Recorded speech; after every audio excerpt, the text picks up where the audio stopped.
Hello and welcome to part 21 of my Final Fantasy X challenge playthrough, the NSGNSNCNONENNENBB. Yes, did it without writing it down. No sphere grid, no summon, no customize, no overdrive, no escape, no encounter, no blitzball. And last time, no saving right after an important boss fight against Seymour, which we're having to play through again. And like last time, I failed a lot. So here's all my deaths.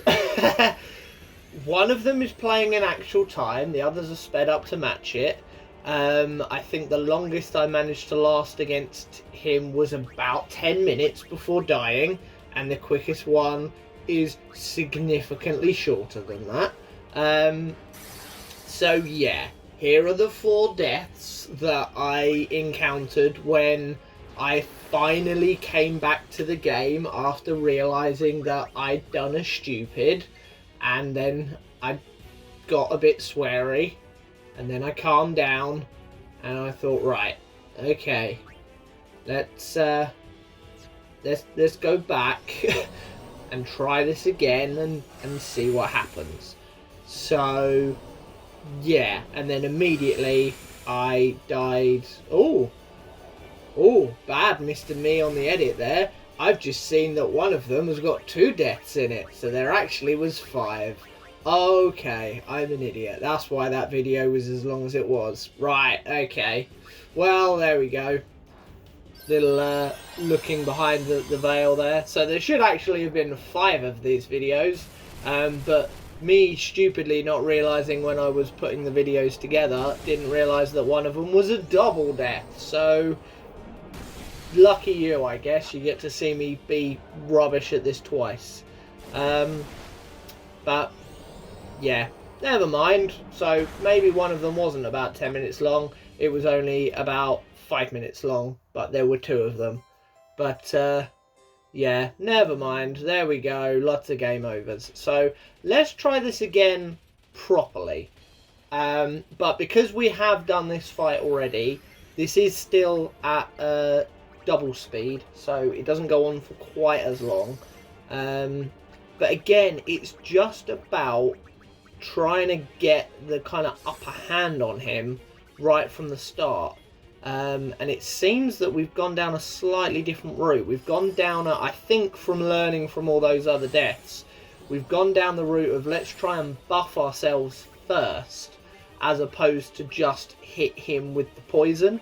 And I mean, hey, whatever gets us the victory in the end, we know that this is the victory because that's how I've put the video together. It's no big whoop-de-doo for you guys. You've already seen me do this sort of properly once. And don't worry, we definitely make sure we save afterwards.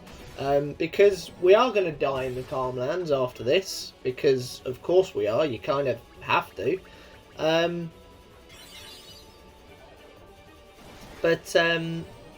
Yeah.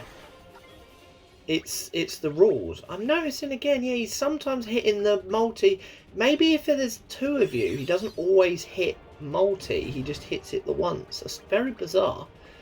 But yeah, when we finally get to the Calmlands and we're finally able to, you know, do stuff, we're gonna start the monster capture. And obviously we have to start that in the Calmlands first in order to open up the monster arena. But once we've done it there, we can do a bit of item farming, because we're going to need more poison fangs, we're going to need a lot more petrified grenades, we're going to need smoke bombs and silence grenades and dream powders instead of sleep powders.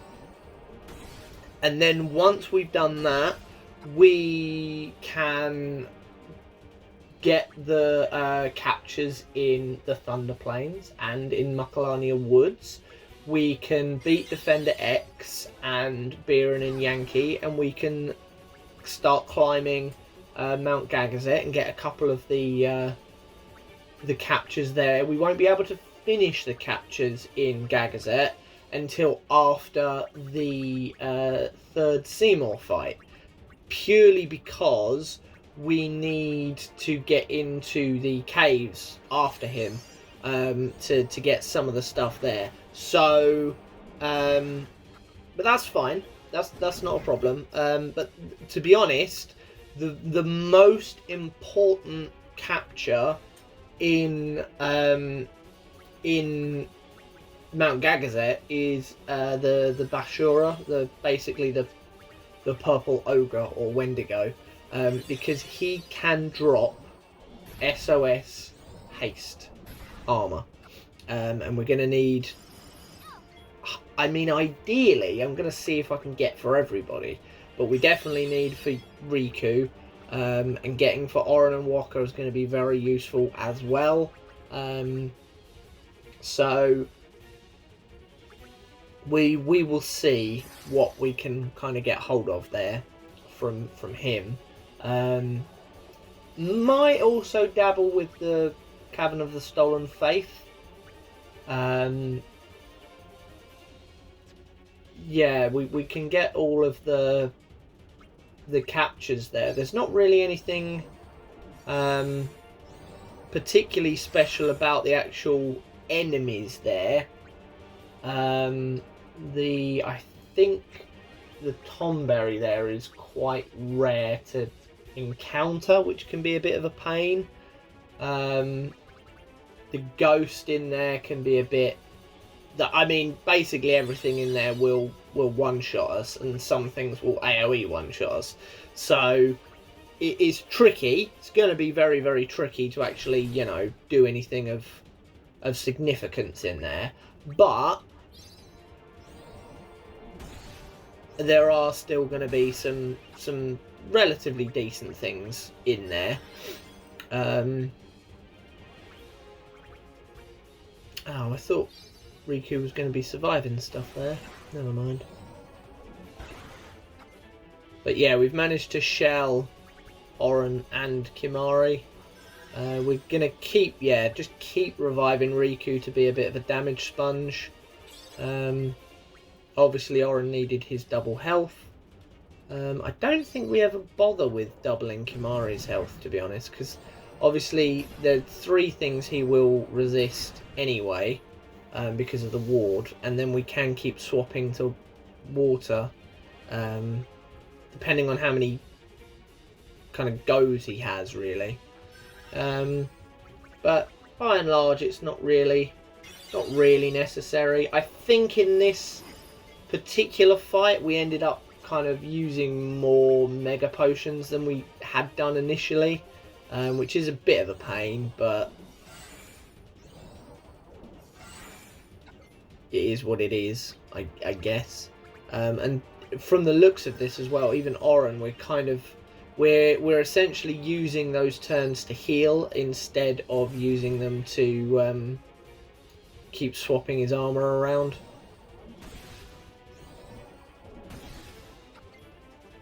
Quite good for this though is that Riku is taking quite a lot of these. Oh no, with blue armlet there, so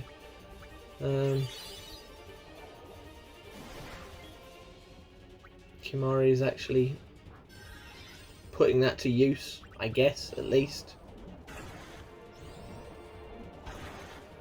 Nice. Is Orin gonna? Oh, okay, yeah. So there will be a bit of swapping, because Kimahri's gonna want to swap his as well. So I think that's not that he's gonna get a chance to. No. Oh, that was a lot. Oh, that was lucky that Kimahri didn't get got there, although he's dead now anyway. Oh, that was brutal. So annoyingly, Kimahri has lost his shell, so he needs to get his armor swapped over as quick as possible. Oh no, yeah, now we're potentially gonna. I mean, I know we do get through this, but it sort of gets stuck in a bit of a death spiral. Thank God for the shell on Oran, I suppose. But yeah, this is a pain. This one.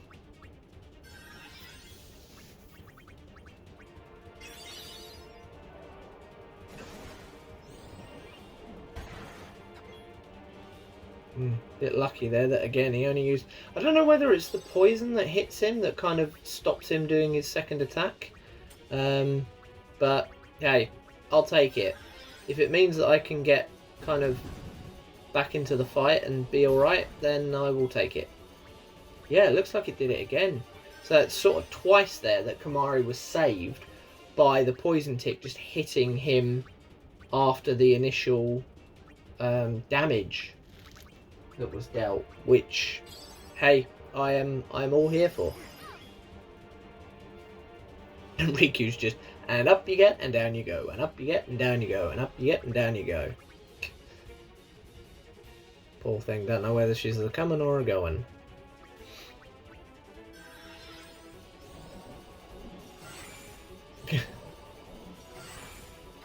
Damn. It's probably quite lucky that happened, to be honest, because if that had been 2 on Oran, then that would have been a bit of a problem. But, well, you live and learn. So yeah, Calmlands. Oh, all I have to do is not do what I did last time and make sure that I keep swapping Tidus back in with First Strike. Because even without ambushes, everything is just always going to be outspeeding me. And if I can't get Riku in for a first go to either put stuff to sleep, silence it, blind it, or petrify it, then we're screwed. Especially when it comes to capture.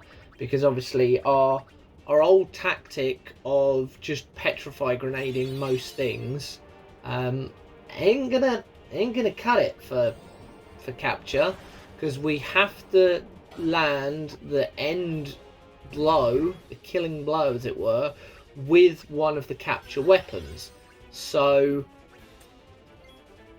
we have to kind of whittle them down to very, very low health, because even Oran is only really going to be dealing 200-300 damage most of the time. If they've got particularly high defense, his weapon won't have piercing, so he might even only be doing around 100 to stuff that's got very, very high damage, and normally he would hit it through piercing. So we're looking at stuff that's got sort of nearly 10,000 health. Hehe, bye-bye Seymour again. We're looking at stuff that's got like 10,000 health, and the killing blow is going to be like a few hundred. It's crazy. Again, we've done all this, so let's just get it done. Let's just get this over and done with. This is now going to be at ×6 speed. And I guess we get the chance to see if that cutscene does get completely removed again. Because as I say, I didn't cut it out in the edit, and I haven't done in this one either. So yeah, I guess we shall see.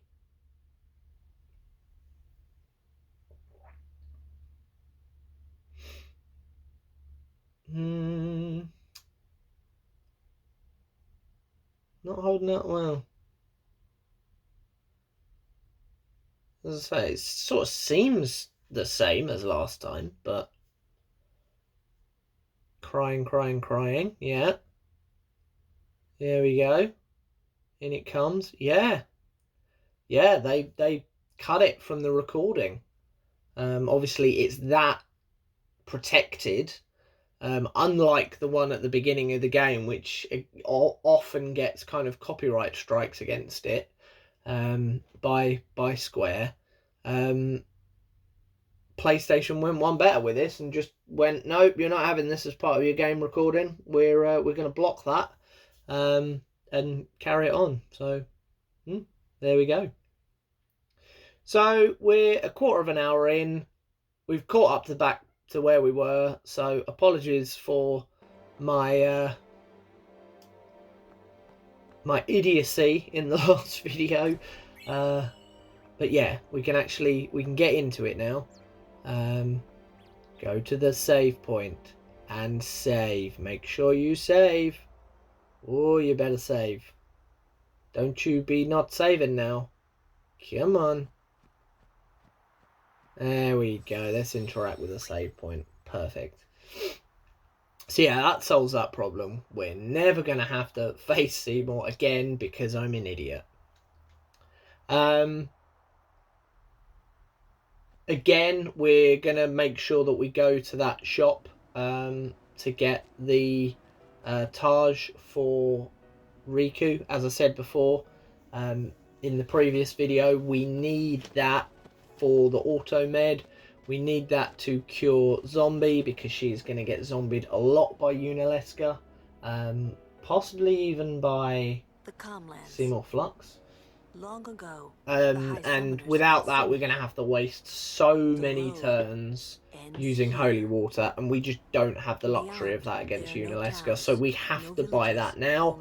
And I think even if we make it to the next screen where the Albed Rin Agency is in the middle, I think if you do that, that classes as a screen change and makes the glider kind of disappear so that you can't buy the items anymore.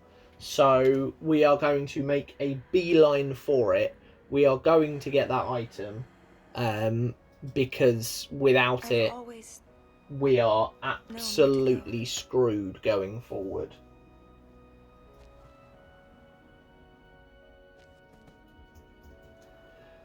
And yeah, from there we will go to the eastern side. We will start the kind of side quest for the monster arena. We will buy Oren's and Wakker's weapons. The reason we're only going to get those weapons is because obviously Oren, for his damage dealing, will do the most against basically anything, but we will also need Wakker because of his accuracy stat. He is much more accurate than even Tidus, and there will be flying things and there will be like faster things like the wall that Oren just will not hit unless they've been put to sleep beforehand. Oren will not be able to hit them. Maybe like 1 in 20 or 30 hits, maybe, and we don't have the time to go, oh, he's missed, it's okay, we'll get him on the next one, and we'll get him on the next one, we'll get him on the next one. We don't have the luxury of doing that. So, and I mean, Wakker's still going to miss from time to time. It's not like Wakker is going to be so accurate that he will guarantee a hit against these things. Especially the higher level things. Some of them will evade him. And we are going to then have to kind of use up a few more hits. We're going to take a few more hits from monsters as well, which is a problem. But it's something that we're just going to have to kind of suck up as and when it happens. But yeah, that is kind of where we're at with that, unfortunately. It's just kind of part of the deal. But with those two things, I mean, we might later on, we might get some others, maybe Kamari's, because again, he can hit quite hard. Maybe Tidus, because his accuracy isn't too bad, but to be honest, it's better off keeping him on first strike. Because otherwise then we're having to remember to keep swapping him into the party and also swapping his weapon. But yeah, for the time being, yeah, against a group like this, Petrify Grenades, absolutely perfect. We've got no other way of beating them at the moment. There are only 2, I believe, maybe 3 if we count the Marlboros, but 2 kind of standard mobs that are resistant to Petrify, one of which being the Anaconda, for obvious reasons, but we can get the Petrify Grenades from them, and the other being the Quirls, So we will have to come up with a different strategy for beating them.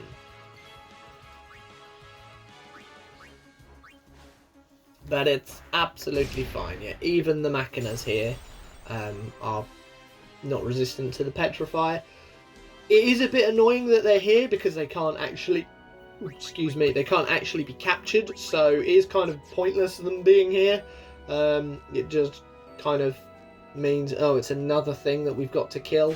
And in some fights, they kind of add essentially a fourth mob into the fight, which is a pain. I'm just noticing on these as well that Riku, when she uses an item, is getting a second turn.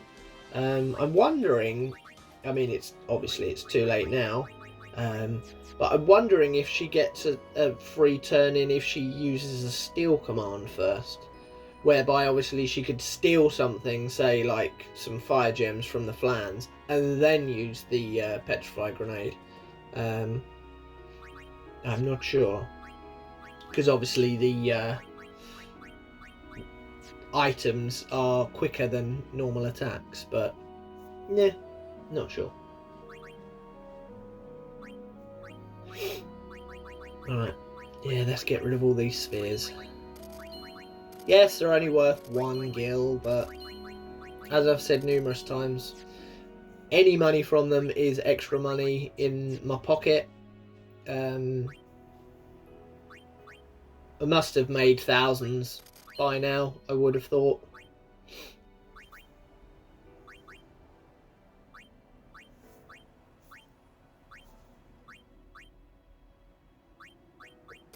Two soft shields? Perfect. Yeah, I don't know why I didn't do this before. I didn't sort out all of my equipment. It's a bit stupid. But, you know, sometimes I do stupid stuff, as we saw in the last video. The fact that I actually interacted with a save sphere and didn't save it. Like, what is that all about? That's just lunacy. Bye bye Night Lance again. I mean, 4 grand, I can see why. Like, yes, the strength bonuses are a lot, but percentage of a very low number is still a very low number. You're looking at an increase. I think it was 18%, because I think it was 10, 5, and 3. So 18% of a strength stat that's... What is Kimahri's strength stat going to be? Less than Oren's, which is, I think, about 60, 70 odd, something like that, I think. So even if it's 50...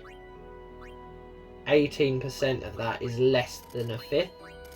A fifth of 50, well, a tenth of 50 is 5. Half of that is 2.5. So you're looking, if it, for argument's sake, if it was 50, you're looking in terms of the rounding, maybe it goes up to 52. So for 4 grand, what is the point?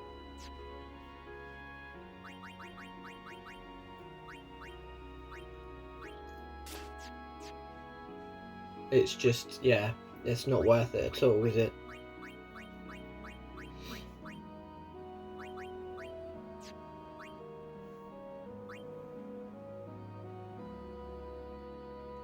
I mean, even if it was 20% and your stat was 100, you're still only then looking at a boost of 5. So,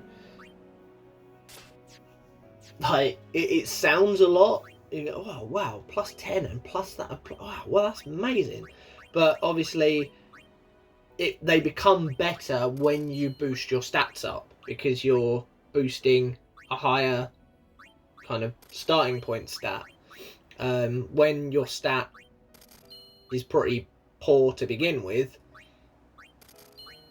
boosting a poor stat slightly higher just makes it a slightly less poor stat, doesn't it? So it's one of them, kind of pointless, but there we go. I think I mentioned in the last video as well, we are going to now be looking at doing 2 videos a week. The last video was the first one that we did on a Sunday. So that is what we're planning on doing, Wednesdays and Sundays for these videos now going forward. There may come a point again where we go and do one a day for a week, just to give ourselves a bit of a boost, like we did at the beginning of this challenge. I'm thinking I might wait potentially until we get the airship and after we've done Unalesca for that, because we will have to do a lot of sort of monster collecting one day after the other, and it's sort of a way of getting that over and done with. I mean, maybe I will kind of do the run up to a bit before that, and maybe end with the monster capture, or at least the kind of lower end monster capture, like Besaid and Killiker and Meehan and Mushroom Rock, and the Moonflow. Maybe if I can get kind of a few areas done in a video, like Besaid doing monster capture is not going to take like a whole hour's worth of time, because you've got 3 things to capture. Yes, you're probably going to be looking to get 5 of each in order for the special unlocks that you get in the monster arena and the items that you get from it, but even getting 5 water flans, 5 dingoes and 5 wasps or bee, whatever the hell the flying bee thing is there, that ain't gonna take long, is it? Getting 5 of them, let's be honest. You've only got 4 things to get. Oh no, it's the condor, isn't it? It's the bird, because the wasp is in Killiker. Because yeah, in Killiker you've only got 4 things to get. The element, the rat, I think, the lizard thing, the bee. Is that all of them? I think that's all of them. Meehan and Mushroom Rock will obviously take a little bit longer, because you're looking at kind of 7, 8, 9 things, I think, on each of them, and obviously the mobs are stronger, so those first 2 areas we can basically one-shot everything with either Oran or Waka, so that's not really a problem. But obviously by the time we get to Meehan, we will have had that kind of first difficulty spike, so we won't be able to one-shot everything with what we've got. So yeah, maybe what we'll do is kind of the last little bit of Zanakind into the kind of low level monster capture, maybe as a run of a week. We'll kind of see, because I'm hoping I can almost kind of coincide it with when my birthday is, and it be kind of a bit of a birthday treat for you guys from me, just to kind of say thanks for sticking with it. I know some weeks there have been times where I haven't posted, and obviously all I am posting at the moment are these videos. There's no other kind of different content, so if this is not kind of your thing, then there's not really a lot here for you at the moment, and I'm not even kind of posting anything on other channels really at the moment that I've got involvement with, so yeah, it's just kind of this. Part of that is just because just being too busy, man, really too busy with work, too busy with other bits and pieces outside of work, kind of mainly stage stuff, although that will finish towards the end of November, so that will help. That will free up some time for me, which is great. So yeah, we'll see what we can get. So we've met our Zook or Zeke or whoever that was. Basically, one of Lulu's old summoners who decided to quit because he couldn't be asked to carry on because he realised he was going to die and didn't want to die. I'm not sure why we've got Yuna in the group and not Waka, but I mean, it doesn't make a blind bit of difference at the moment. We can still do the old Tidus swap for Riku. Riku use Petrify Grenade. Riku win. But yeah, we're just going to head over to the monster arena. We're going to get the weapons that we need. And we're going to... I think what we're going to do is get our first capture. Just to kind of show the process of how we get to that. So the first fight, whether we are able to kind of get a couple of the things in that fight, or whether it's just against one thing, or whether we have to kind of kill off the other things first and then focus in on the one thing that we're going to capture.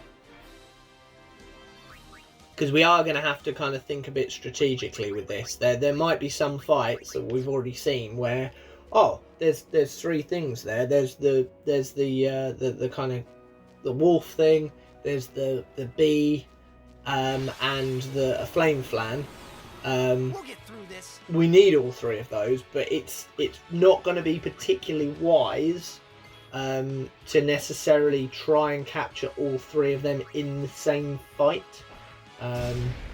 Maybe we can, depending on the kind of order of stuff, depending on how the AoE items damage certain things, but more than likely we'll get one of those, maybe two, and we'll kill the other ones off just to make our life easier. We need one of each, and that does include the Marlboro, and that's why we have our Shadow Gems. We need our Shadow Gems because we have to get it captured within 5 attacks, I believe it is. Otherwise it will unleash Bad Breath and we will basically die. It does a lot of damage, it gives a lot of status ailments. We are not strong enough to resist them, so we have to be very, very careful and clever about boosting the speed of people. So we're going to need some chocobo feathers for hasting, and we're going to have to be very, very careful about how we kind of whittle it down. I think we will need at least a fire gem or two. So yeah, that one is particularly strategic. Some of them it will just be, I will throw a thing at it to get it, maybe a couple of grenades or something, and we're done. But some of them are a little bit more specialist, shall we say. Right, here we go. Yeah, so what do we want? We want the capture and we want the beast master. Obviously the trapper mog, the iron grip, and the herding staff, absolutely pointless. They're going to do virtually no damage whatsoever. Maybe we'll get the taming sword at some point. Maybe we'll get the taming spear at some point. But outside of that, did I just get the claw?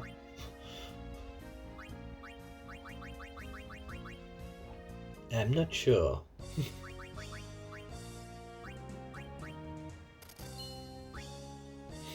Oh yeah, holy waters. They're going to be vital later. We are going to get through a lot of those.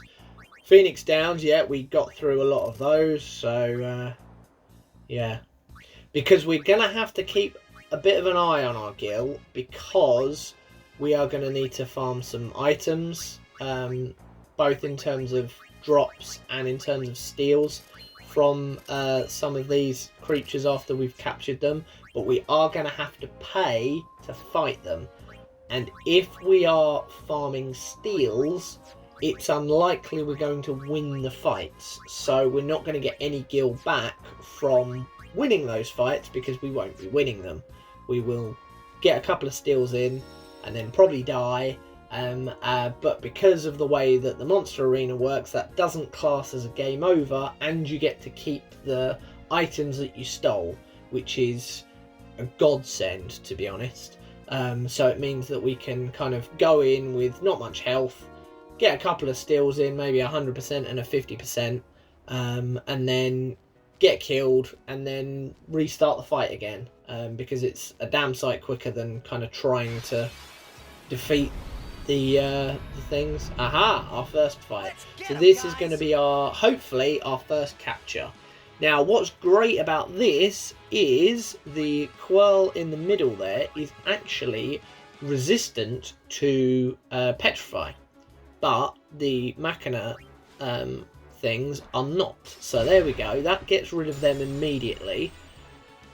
So instead of petrifying it, which obviously is going to be no good for capturing anyway, we need to put it to sleep, and we need to poison it. When it inevitably then skips its turn, we will damage it for poison damage. And now I understand why Yuna is in the party. It's so that I can keep track of people's health without having to keep swapping her in and out. That's why I've done it. So yeah, we use a sleeping powder on it. This will set it to sleep. Ideally, I'd want to use dream powders because A, it does a little bit more damage, and B, it actually keeps it asleep longer. But we haven't got any yet. So, yeah, what's this? Is this the Poison Fang? Yeah. So the Poison Fang, it will do a little bit of damage, and it will poison it, and more importantly, it will keep it asleep. So as long as we don't attack it, as long as we leave it alone, yeah, 1800, that's absolutely fine. Okay, let's give it a bit of health. No? Let's not give it a bit of health. It should be fine for damage, so... How much is it? Yeah, 18. Okay, so... 200, so it's got just over 2,000. So it shouldn't die 1,500. I mean, healing it was kind of stupid, to be honest, because, yeah, it's now got 500. So another... Unless I use a high potion on it, because there will be a bit of this as well, where we can't necessarily control the damage that's being dealt.